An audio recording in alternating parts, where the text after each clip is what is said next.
Hello, everyone. Welcome to this week's episode on Lady Back There to Drinker podcast. Our topic for this week is fighting cervical cancer and gender-based violence.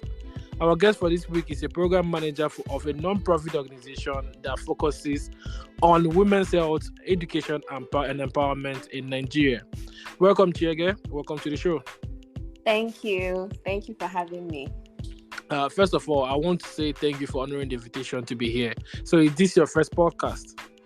No, it's not my first podcast, but this is my first one with Laid Back. I'm hurt there. I thought you say, yeah, no, this is your first podcast. No, but that's fine. So, yeah. But how did you actually get into the women empowerment, women education? How did you get into that? Well, I would say this work chose me, basically. Because before this particular job I have as a program manager, I had volunteered a lot with non-profits, NGOs, but I was working with a real estate firm. But naturally, I feel called to doing social work.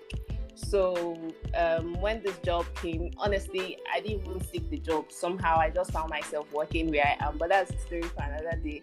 So, I became very interested. It was a satisfying work for me because I realized that we were really helping, people that most of the time were hopeless or that we are in very vulnerable situations that they couldn't help themselves, speak for themselves and things like that. So I've stayed in this particular, I've worked in this particular office organization for close to 8 years now.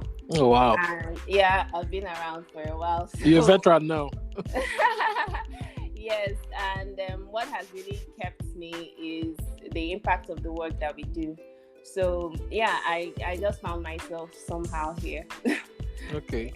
But is there any reason, I know you said the work found you actually, but is there any reason why you tilted towards cervical cancer and gender-based violence in particular? Oh yeah, the organization basically is a multi-sector organization. So we carry out activities in different sectors: health, child protection, education, empowerment, advocacy generally.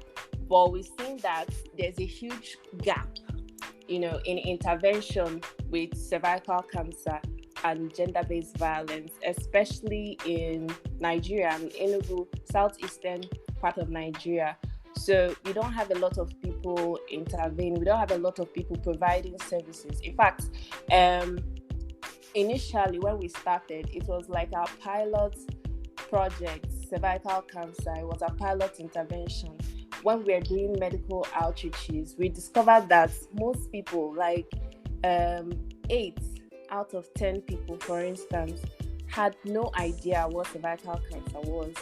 And then gender-based violence is something that, so many people have normalized. And those that are abused or face different forms of gender-based violence, for one reason, they are either, they face stigma, they don't want to come out, they don't want to talk about it, they don't even know what to do. So this is why we now decided, that there are so many people that are under this pool of ignorance, So let's start with intervening from the preventive angle, carrying out advocacy, let's focus more of our attention in this area. So we've been doing a lot on that, but there's still so much to be done. That's why we, for me, it's something that it's like a personal thing too, because I've had 1 or 2 people that I know that, suffered from this and also sadly died because it got to an advanced level that it couldn't be treated early. So for gender-based violence, it's very personal too. It's very personal. And then I already know in my own circle of close relations that so many girls face this and they don't know how to talk about it. They don't even know how to go about it. And I see a lot of women. Yeah, men face gender-based violence. People don't talk about the men because, there is that notion that women are the victims. And then men, most times, hardly do you find any man coming out to tell you, oh, I was abused by a woman. It feels like, are you not a man? How can you feels like say it's that? weak. Yeah. You come out and come across people as weak. So, or that your wife is beating you, she's slapping you, or things like that. Now you don't say that. So, so most men or even boys, because you know that from my encounter with people, they'll tell you that their first sexual experience, for some men that will actually open up to you, they'll tell you that their first sexual experience was actually with an older person, I guess. With an older person, and it was without their consent, and that is rape. You know. So, but how many men will come out and say that they were raped? No, they will not say that. In fact, your guys will even tell you that it's something you should be proud of. Yeah. I've seen that. Yeah. So it's most men don't talk about it, but they are actually victims of gender-based violence. It comes in different forms. It's not just sexual. It's physical, domestic abuse. It's psychological. It's mental. So those are the areas that I focus most of my energy. Of course, I do some other advocacy and intervention on social issues, but these are the core areas, and it's for these reasons that I do that. Okay. But let me take you back to the cervical cancer thing you mentioned. Yeah. Normally, if you notice, breast cancer always gets more attention than cervical cancer. Yes. So for those people who are listening who do not know what cervical cancer is all about, what is cervical cancer? What is the forecast and epidemiology like in Nigeria and the world at large? Breast cancer gets the most attention because actually it's the most common cancer. But cervical cancer is the second most common cancer affecting women globally and even in Nigeria. So I think maybe globally it's the fourth, but for women in Nigeria, it's the second most common. So, and the worst part is that because the information is not there as pronounced as breast cancer, so many people are dying.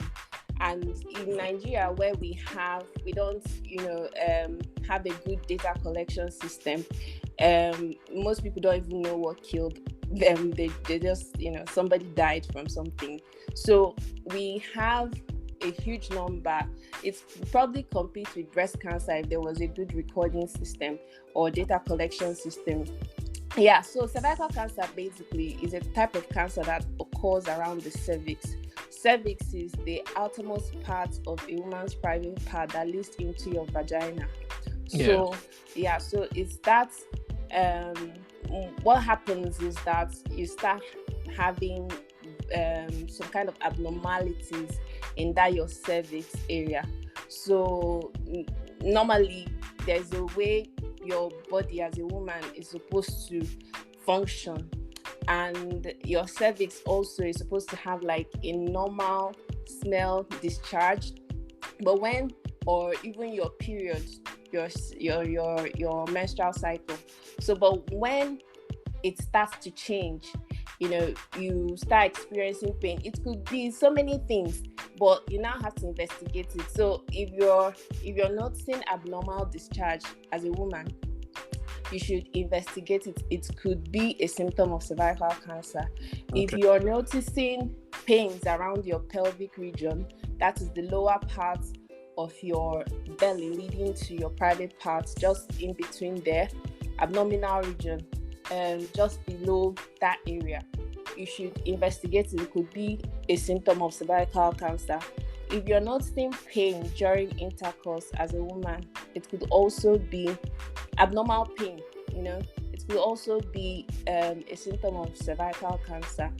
If you have abnormal discharge or flow during your period, so for some women, they have heavy flow every now and then. It could just be their anatomy, it could just be their the way their body works. But it's also something that if it has not been happening, then you need to check that out. But if you have intermittent periods, like maybe for a normal woman's cycle, what you have is 28 days, some people 30 days, or 26 days, just thereabout, from that range, 24 to 30. So, but if you begin to have shorter cycles, maybe 14 days or thereabout, it's something you should check out. It may not be cervical cancer, really. It could be some other thing. But if all of these things, you now begin to see them come together, then there are signs for you to actually go and check it out. So most times how it happens, the investigation is done by examining the cervix. So a doctor, a specialist, would examine the cervix and see if there are precancerous lesions. Precancerous lesions are things that could actually lead, or cells in your cervix that shows that maybe it could grow into cancer. It could begin to spread out if it's not contained at that time. So that's basically the background about cervical cancer. Okay. Now let's take it back again now to gender-based violence. So I read somewhere that technology has contributed to gender-based violence. Is that true? What do you think? I would support that. Why? I would support that. Of course, there are so many things. In fact, before I even talk about technology, during the COVID, right, there was a huge rise in number of reported cases. In fact, cases of gender-based violence in general. And this was from intimate partners. So husbands violating their wives, or people living together, because most of the time they were now locked inside. The pandemic brought them inside. So every form of, whatever they had, their attributes, their characters, personalities, was heightened. Everything just came together. Then if the person was abusing his or her wife maybe once a month before, it's now became like a daily or more frequent thing. So technology itself, I think people see a lot of things. Children, adults are exposed to so much information now without censorship, without so you see people, and human nature, you're curious, you might just be checking out Twitter now. You see one ad or one pornographic tweet from nowhere. It just flashes in your face, or one violent tweet. So it just flashes, and then for somebody that maybe doesn't have inhibitions or control, you begin to investigate those things, and before you know it, the person is internalizing it. Somehow you want to begin to act it out, or some people now begin to recruit or groom people that now start perpetrating such things. So for rape, and pedophilia, because you hear a lot of gory information happening now. You see people, every time on the news, you see cases of an elderly person over 60 years or so violating a child or an infant. How? People tell you that these things are new. Yes, because it could be the internet, or a child, or children in school now. You hear secondary school children, they were raping, or there was some form of violence going on there. Most times when people investigate it, they trace it back to something that they were exposed to on the internet. So it's something that I would totally agree to, because parents most times these days, everybody's so busy chasing shadows that they forget their primary responsibility. Yes, they'll tell you that they're trying to cater for the family, but at the end of the day, if you don't do your primary duty of ensuring that your children are not neglected, that you monitor what they are doing, you find out that you don't even have children at the end of the day. You probably have lost them, because they would have picked up different kinds of habits on their phones or from their school or people that they hang out with. And then by the time you even realize what's going on, it's probably late. They would have probably caused harm to someone else or to themselves. So so it's something that I highly advocate for, is parents to be more intentional and attentive and present. Find the right balance. It's not just about the women. Of course, like we all have our different gender. We have roles that we are born with, right? Like a mother has that maternal instinct. You're closer to your children, you have that care and all that. Naturally, it's more inborn in women than men. So, but then the fathers also have a huge role to play. So it's a good combination for both parents to work together to ensure, especially in this age, like there's information overload. The children are using devices all the time. So they are telling you in the schools, especially because people want to send their children to the best of schools, and when you get there, their mates, is like there's a competition in who knows how to use tech the most at a very young age. Oh, my child started being he knows how to code at 4 years old. That sort of a thing. So most parents, they do that, neglecting the vices that could also come from that as well. So it's very important that parents monitor, and that you monitor your children, whatever they're doing, what they're exposed to on the internet, on the television. You make sure that this is the right thing, give them good information, and have that conversation with them, because be free, be open. Because most times, I even discovered in our own age, parents, they avoid certain conversations. So it's like like conversations that make us uncomfortable. I call them uncomfortable conversations. Most times, whether old or young, they don't like talking about it. Yes, I think for us now, because of what we know, it's easier to have. It's not easy, but it's easier for us, right? Yeah. but some people, like I said, I think it's because the term there is uncomfortable. As long as it makes a lot of people uncomfortable, people will run away from it. A lot of people run away from it. They'd rather be in a place where they are comfortable than experience that discomfort, where somebody tells them, "Oh, you don't do this," and then it becomes an awkward situation for them. They'd rather shy away from it and just run away. Yes, it's true. So but I encourage parents to actually have those uncomfortable conversations now more than ever before. It can be scary sometimes when you hear so many stories. You're like, do you really want to bring in children in this generation? Because there are so many things that you have no control over. So if they are going to go to school, you're not going to be there when they are in school to know what exactly they are learning from school. So aside the classroom, there are social interactions with other children who have picked up different things from their homes or from wherever they are coming from. So that interaction, there is an exchange. You don't know what your child is picking up from them. So when they come home, if you're also not there, you wouldn't know as they grow with these sort of things. So they begin to exhibit them later. So right now, anybody that is bringing in a child, I think that person has to be very, very careful and pay attention. Just try to establish a very good relationship with your child, so that even if they are picking anything, at least you're there to help them.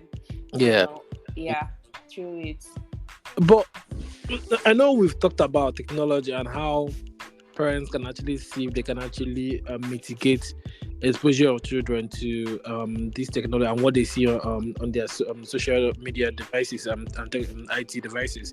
But I've also noticed, I also read somewhere that climate change contributes to gender-based violence as well. That women and girls are 14 times more likely to be harmed during a disaster. Why? Well, the vulnerability, and in the southeast we do not have a lot of humanitarian crisis, Yeah, right? yeah, But in the north, for instance, now, where you have displacements because of war or because of one disaster or the other, or even like climate change, like you said. For instance, that displacement that comes from climate change or climate action, it means that people are leaving and moving to another place as refugees, and most times they are you know they are just looking for accommodation anywhere. So it could be in camps, it could be with some household that they are not even aware of, like, you don't know the safety or how safe that place is for you as a woman. So what happens in situations like this? You're exposed as a woman, you're vulnerable. If you don't have people or places or systems that are meant to protect you there, then it's anything you see, really. For so many displacement camps, what you call refugee camps, stories abound, and sometimes it's even from people that are supposed to protect them. yeah. So I take advantage of them. yeah, they take advantage of them. You hear of women in camps like that, IDP camps, for instance, or even all these sort of camps that people have for situations where you have flooding or displacement. You hear that women are getting pregnant and having kids, not for their husbands, not their partners. Single women are having kids. Who? And you have soldiers there. So most of the time, they are either the security or the soldiers or people that are supposed to be protecting them that are the ones now taking advantage of them. So climate change, it has its own effects. So, and it's not like, of course, like I just mentioned, now it would come in humanitarian situations.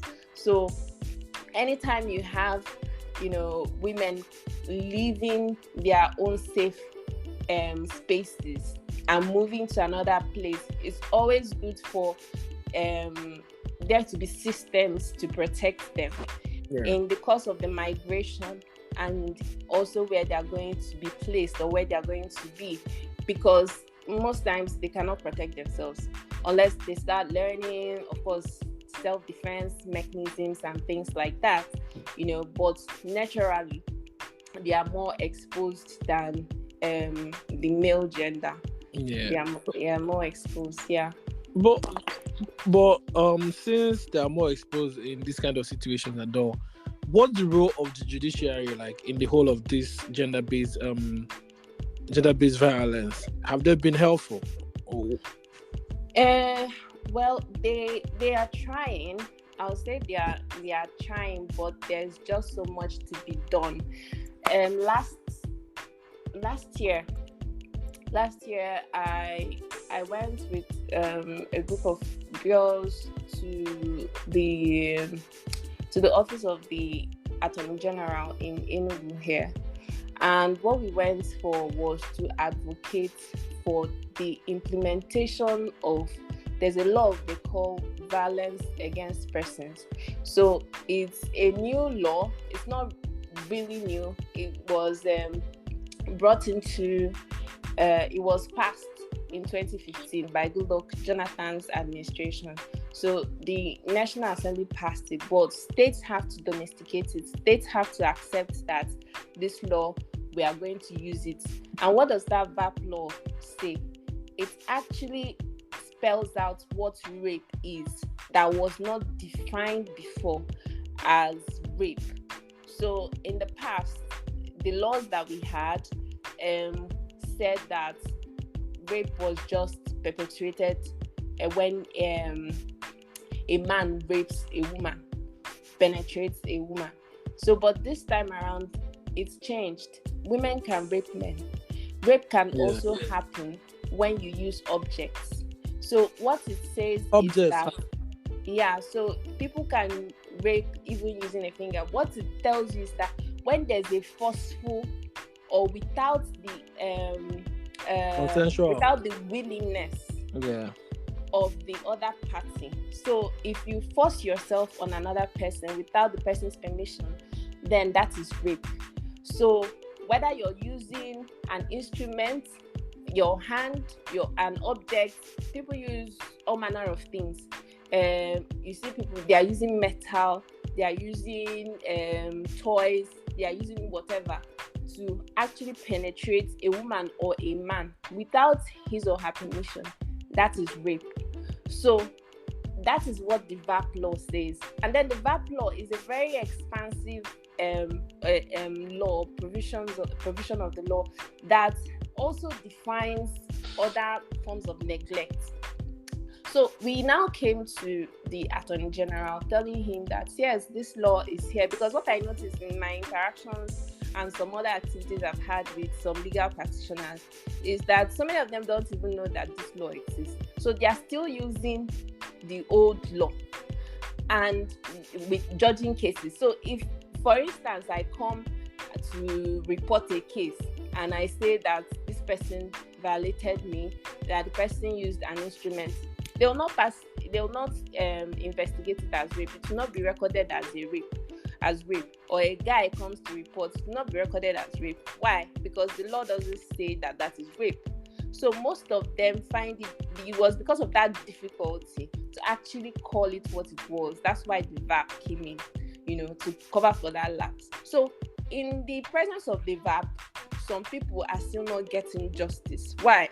Because it's not defined as what it is. So the commissioner, that's the attorney general, was now telling us that the issue is not generally with them in the judiciary, that the first part, the people that make the case, the people that write the statement most times, in fact in all cases, are the police.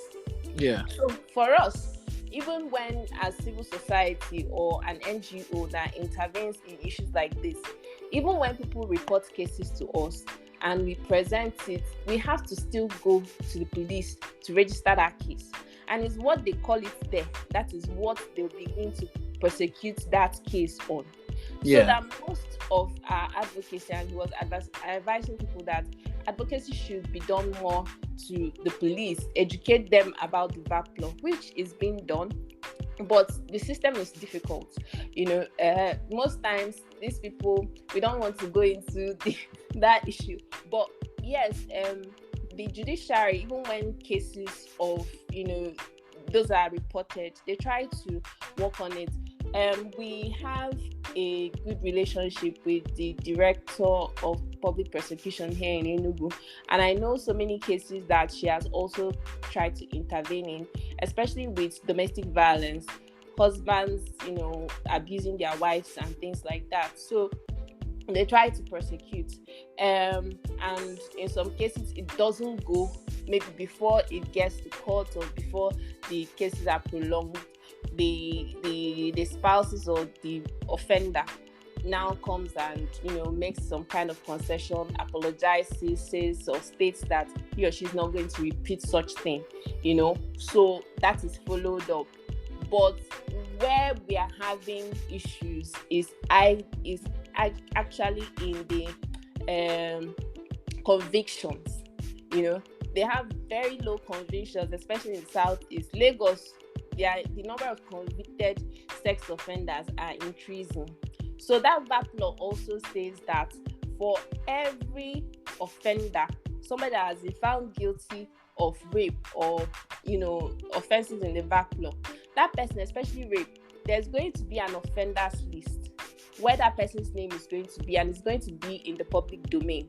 So people will know that this is a sex offender, this is a rapist, in that strong word, this is a rapist.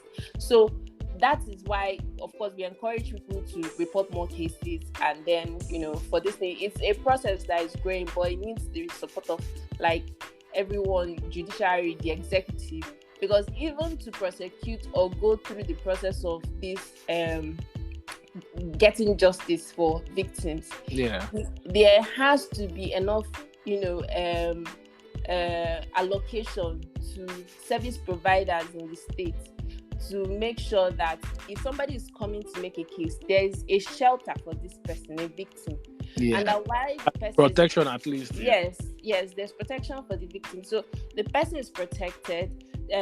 Every form of logistics, the entire process is catered and provided for. So because it's what actually scares some people, like how are they going to pursue this? Yes, the state is supposed to defend you in cases like that. But what you find is that sometimes they are incapacitated. They tell you that they don't have a lot of funds to go about certain things, like maybe going to court. They'll start telling you about logistics and all that. So in few cases we've had that, but it's not in all cases. But what we see that happens a lot is actually the victims themselves either withdrawing the cases or not coming forward, withdrawing from those cases. So somebody comes and makes a complaint, and then you start. But why do you think they normally withdraw? Is it fear of backlash, or do you think people got to them, or like why? Yes, there's a lot of pressure, intimidation. So when we work on these cases, we try to involve traditional rulers. You know why? Because most times they are the ones that actually ensure that victims don't get justice. Really? So in communities where these things are perpetuated, what happens? They say, because sometimes it's even in the families. So you find that a family member or a relative is the one violating this person. What they tell you is that, they try to contain it, that this is the family name, you don't want to spoil the family name. So they start making all form of excuses and, trying to mentally psych the person out of it. So, and they bring up all these customs. Sometimes they'll tell you that these people are, or for instance, in cases where we've had cases where the brother of a lady, her husband was late, so she was a widow. So her husband's brother was the one violating her. Just shortly after her husband passed. So when this case was reported, they said that she's as good as the brother's wife. Do you understand? Yeah. So, and because of that, there's really in their custom that this is how it is. So they cannot begin to prosecute those sort of cases. So and they told her, sometimes they instigate fear, and most times these women, they don't have anyone. They don't have people supporting them. They don't even have any means of income. So they cannot stand on their own. So it's the family that is taking care of them. So in that case, they just succumb. And then they don't even know if they're going to get justice. So if they come out and then there's really they don't see some form of protection or safety, then they withdraw. They withdraw. They recline to where they feel they have some form of safety. So most times, because they don't have, what you find is that it's not in all cases, but most cases is women that are not economically independent. So they don't have anything doing. So they rely solely on their husbands or their victims or their offenders rather to support them. So what happens? They begin to abuse them and all that. And they psychologically tell them that you can't do anything. You can't report. If you report, we are going to, they threaten them. We are going to kill you, or we are going to come after your family, or things like that. There's high intimidation. There's someone I know, there are so many stages or so many ways that they try to abuse, but most times it begins from the mind. They come in form of, they use words. So they tell you that they can do everything for you. You don't have to work. So I know of a lady. She was married. She had a job and all that. So And her husband was doing well as well, told her that she doesn't really have to work and that she will have children, so she shouldn't bother herself. Over time, she quit her job and she was relying on the husband. What happened? Over time too, the husband started abusing her, that she doesn't do anything, that she's just here in the house getting fat. Wow. He he goes and he comes back, he's complaining if she tries to talk or talk back at him, he hits her, and it became a routine. He started hitting her, and in front of the children as well. But also what he did was that he isolated her from her family. At a point, he seized her phone, so she could not communicate with her family. And even when they tried to reach out to her, she would, try to cover up and tell them that nothing is happening. She found excuses. She always had wonderful excuses to give the family. So, but over time, they became scared. That was now when they intervened, because I think they said they heard from their neighbor that there was a day he was really hitting her. She was weeping or so.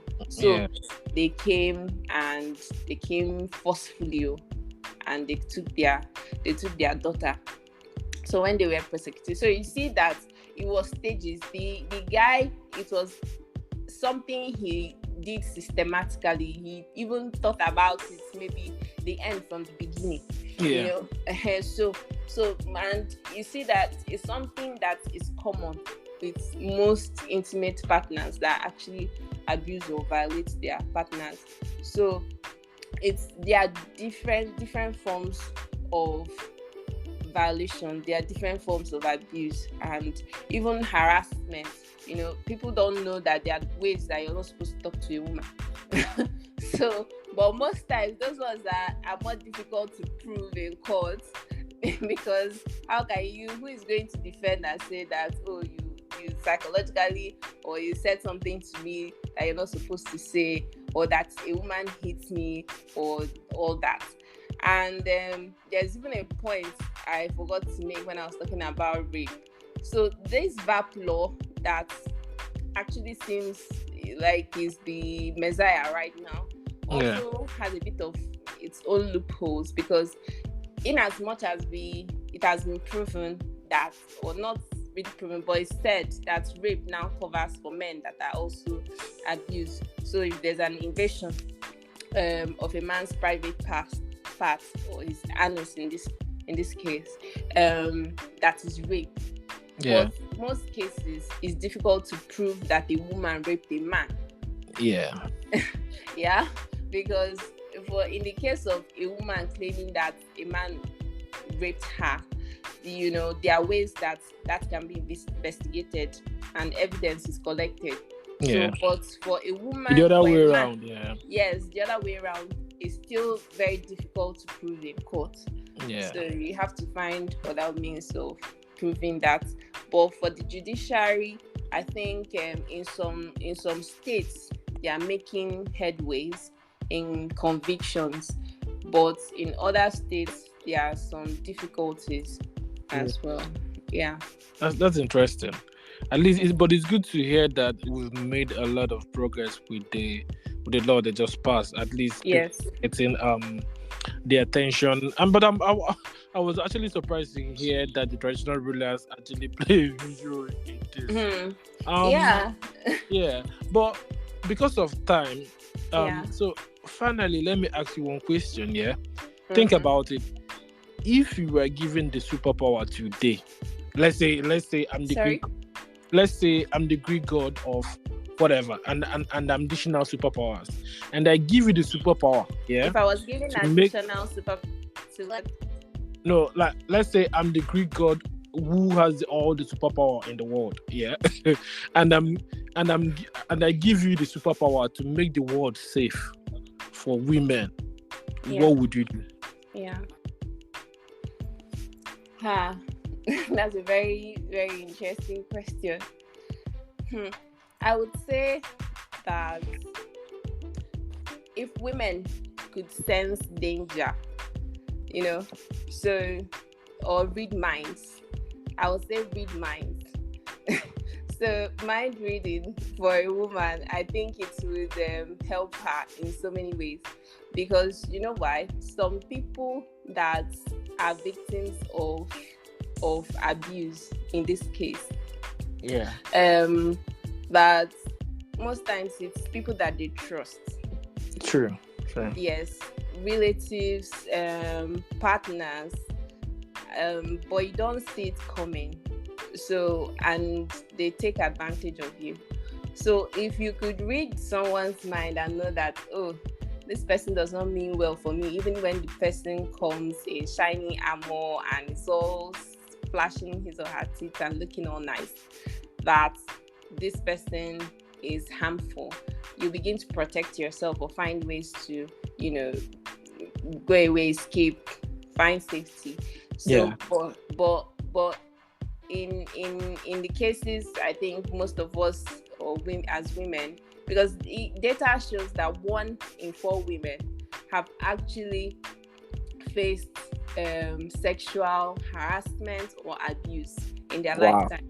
Yeah, that's a huge That's that's a huge, that huge number. that's like 1 in 4 is like 25%, isn't it? Yes, That's a lot. that's a lot. And most of these people, the data is not captured. No, people don't even talk about it, even as friends. You could, as people that you're close to, they may be abused, they may be harassed, they probably have been faced one form of sexual violation or the other, but they will probably never talk to you about it. That's how bad it is. So, but the number that we are using is the ones that we know that were recorded. So you see that it's actually more than that 25%. So in addition to having superpowers for cervical cancer, I would say that I wish that women's bodies were not as exposed as it is, right?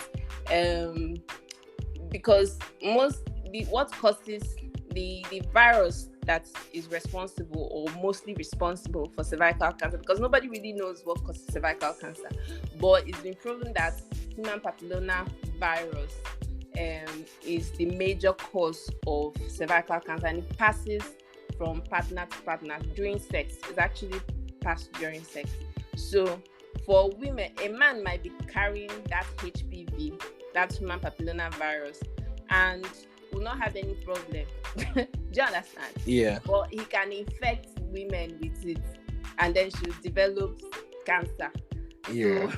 So women's bodies are very, very delicate. Yeah, because women are receptacles, actually. Yeah. Exactly. So if our bodies were not like that, it would be very helpful to a lot of women. Because even telling people to abstain and all that, men are the ones carrying it about. So if their bodies were as strong in that sense as that of the male gender, I think it will also be a very, very positive thing for us as women, and to help our case. Yeah. Oh, okay. Yeah. Well, because of time, that's all the time we have for today. Thank you so much, Chiege, for coming on to the show. Thank you for having me. I hope you had fun. Yes. I like talking about these things, as you can probably sense from my voice. I can tell you're passionate about it, and we should actually have more episodes on that. Yeah. I'll be happy to be here. So thank you. All right. Thank you so much, and talk soon.